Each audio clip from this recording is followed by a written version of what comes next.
ಎಲ್ಲರಿಗೂ ನಮಸ್ಕಾರ. ವಿಷ್ಣುಸ್ ಕಿಚನ್ಗೆ ಸ್ವಾಗತ. ಇವತ್ತು ನಾನು ಚಪಾತಿ, ರೊಟ್ಟಿ ಮತ್ತು ಪೂರಿ ಮತ್ತು ಅನ್ನಕ್ಕೂ ಸಹ ಹೊಂದಾಣಿಕೆ ಆಗುವಂತಹ ಒಂದು ಅದ್ಭುತವಾಗಿರುವಂತಹ ಪಾಲಕ್ ಖಾರಾಮಣಿ ಮಸಾಲ ಮಾಡುವಂಥ ರೆಸಿಪಿನ ತೊಗೊಂಡು ಬಂದಿದ್ದೀನಿ. ತುಂಬಾ ರುಚಿಯಾಗಿರುತ್ತೆ, ಎಲ್ಲದ್ರ ಜೊತೆಗೂ ಸಹ ಹೊಂದ್ಕೊಳ್ಳುತ್ತೆ. ಅದ್ಭುತವಾಗಿರೋಂಥ ರುಚಿ ಮತ್ತು ಮಾಡೋದಕ್ಕೂ ಸಹ ತುಂಬ ಸುಲಭ.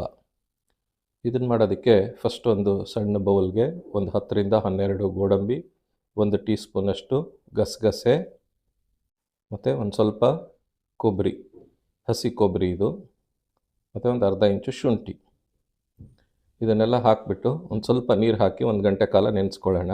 ಹಾಗೆ ಇನ್ನೊಂದು ಕಡೆ ಪ್ರೆಷರ್ ಕುಕ್ಕರ್ಗೆ ಇಡೀ ರಾತ್ರಿ ನೆನೆಸಿರೋವಂಥ ಖಾರಾಮಣಿ ಅಂದರೆ ಇದು ಫಾರಮ್ ಅಲಸಂದಿ. ಇದನ್ನು ಉಪಯೋಗಿಸ್ಕೊಂಡಿದ್ದೀನಿ. ನಮ್ಮ ಮಾಮೂಲಿ ನಾಟಿ ಅಲಸಂದಿ ಉಪಯೋಗಿಸ್ಕೊಂಡ್ರೆ ಅದು ಬೇಗ ಬೆಂದೋಗುತ್ತೆ, ಹೊಂದಾಣಿಕೆ ಆಗಲ್ಲ. ಅದಕ್ಕೋಸ್ಕರ ಇದನ್ನು ಉಪಯೋಗಿಸಿರೋದು.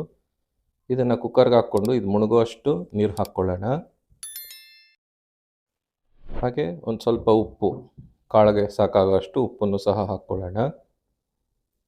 ಮತ್ತು ಒಂದು ಅರ್ಧ ಆಲೂಗಡ್ಡೆ, ಅದನ್ನು ಸಹ ಅದ್ರ ಜೊತೆಗೆ ಸೇರಿಸ್ಕೊಳ್ಳೋಣ. ಮತ್ತು 1 ಟೊಮೆಟೊ.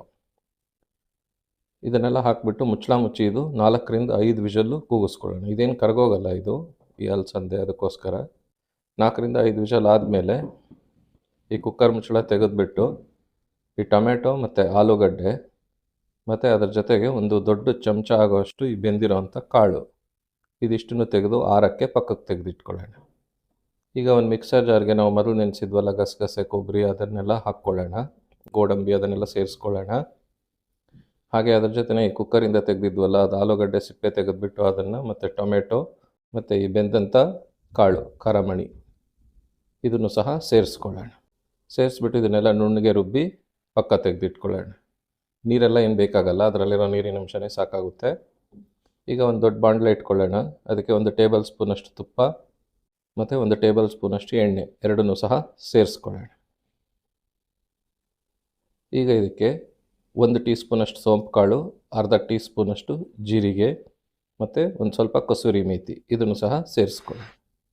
ಇದನ್ನೆಲ್ಲ ಒಂದು ಸಲ ಕೈ ಆಡ್ಕೊಳ್ಳೋಣ. ಸಣ್ಣದಾಗಿ ಹೆಚ್ಚಿರೋ ಅಂಥ ಮಧ್ಯಮ ಗಾತ್ರದ 2 ಈರುಳ್ಳಿ, ಅದನ್ನು ಸಹ ಇದಕ್ಕೆ ಸೇರಿಸ್ಕೊಳ್ಳೋಣ. ಸಣ್ಣದಾಗಿ ಹೆಚ್ಚಿರಬೇಕು ಈ ಥರ. ಇದನ್ನು ಅಷ್ಟೇ ಜೋರು ಉರಿನಲ್ಲಿ ಒಂದು ಸ್ವಲ್ಪ ಎಲ್ಲ ಕೈ ಆಡ್ಕೊಳ್ಳೋಣ. ಒಂದು ಸ್ವಲ್ಪ ಉಪ್ಪು ಸೇರಿಸ್ಕೊಳ್ಳೋಣ, ಅಂದರೆ ಅದು ಬೇಯೋಕ್ಕೋಸ್ಕರ. ಉಪ್ಪು ಸೇರಿಸ್ಬಿಟ್ಟು ಇನ್ನೊಂದು ಸಲ ಇದನ್ನೆಲ್ಲ ಕೈ ಆಡಿಕೊಂಡು ಸಣ್ಣ ಉರಿನಲ್ಲಿ 1-2 ನಿಮಿಷ ಮುಚ್ಚಳ ಮುಚ್ಚಿ ಬೇಯಿಸ್ಕೊಳ್ಳೋಣ. ಇವಾಗ ಈರುಳ್ಳಿ ಎಲ್ಲ ತುಂಬ ಚೆನ್ನಾಗಿ ಬೆಂದಿದೆ, ನೋಡಿದ್ರೇ ಗೊತ್ತಾಗ್ತಾ ಇದೆ. ಈಗ ಇದಕ್ಕೆ 1 ಕಟ್ಟು ಪಾಲಕ್ ಸೊಪ್ಪು ತೊಳೆದು ಹೆಚ್ಚಿರೋ ಅಂಥದ್ದು ಸಣ್ಣದಾಗಿ ಹೆಚ್ಚಿಬಿಟ್ಟು ಅದನ್ನು ಸಹ ಸೇರಿಸ್ಕೊಳ್ಳೋಣ. 1 ಕಟ್ ಪಾಲಕ್ ಉಪಯೋಗಿಸ್ಕೊಂಡಿದ್ದೀನಿ. ಇದನ್ನು ಅಷ್ಟೇ ಜೋರು ಉರಿನಲ್ಲೆಲ್ಲ ಒಂದು ಸಲ ಕೈ ಆಡ್ಕೊಳ್ಳೋಣ. ಇದೆಲ್ಲ ಸಿಂಕ್ ಆಗಿಬಿಡತ್ತೆ ಸೊಪ್ಪು. ಇದನ್ನು ಅಷ್ಟೇ ಮುಚ್ಚಳ ಮುಚ್ಚಿ 1 ನಿಮಿಷ 2 ನಿಮಿಷ ಬೇಯಿಸ್ಕೊಳ್ಳೋಣ. ಇದೆಲ್ಲ ಈ ಥರ ನೀರು ಬಿಟ್ಕೊಳ್ಳುತ್ತೆ.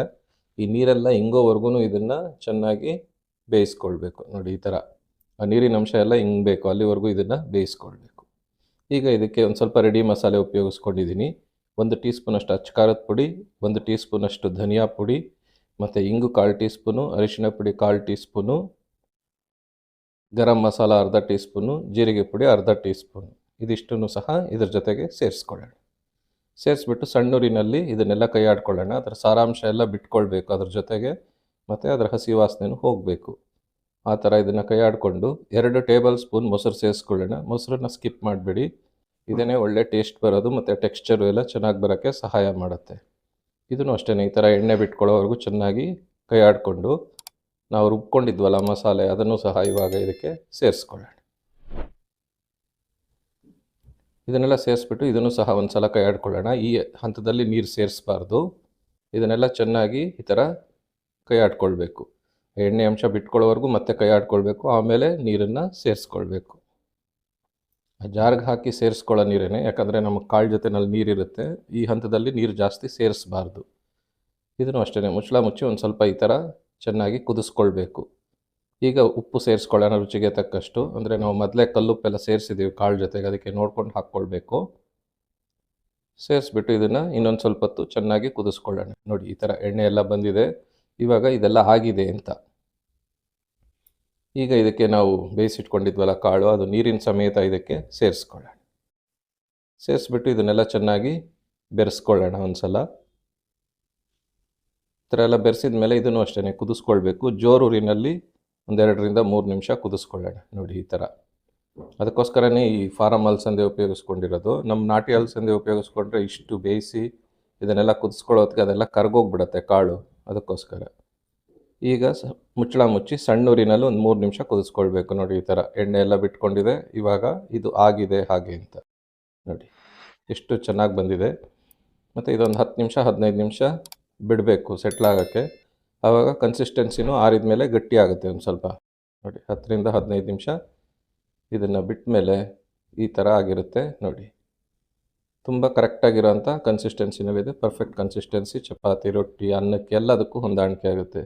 ಈ ಒಂದು ಅದ್ಭುತವಾಗಿರುವಂತಹ ಪಾಲಕ್ ಖಾರಾಮಣಿ ಮಸಾಲ ಈ ರೆಸಿಪಿ ನಿಮಗೆ ಇಷ್ಟ ಆಗಿದರೆ ನಮ್ಮ ವಿಡಿಯೋನ ಲೈಕ್ ಮಾಡಿ, ಕಮೆಂಟ್ ಮಾಡಿ, ಶೇರ್ ಮಾಡಿ, ನಮ್ಮ ಚಾನಲ್ನ ಸಬ್ಸ್ಕ್ರೈಬ್ ಮಾಡಿ. ಧನ್ಯವಾದಗಳು.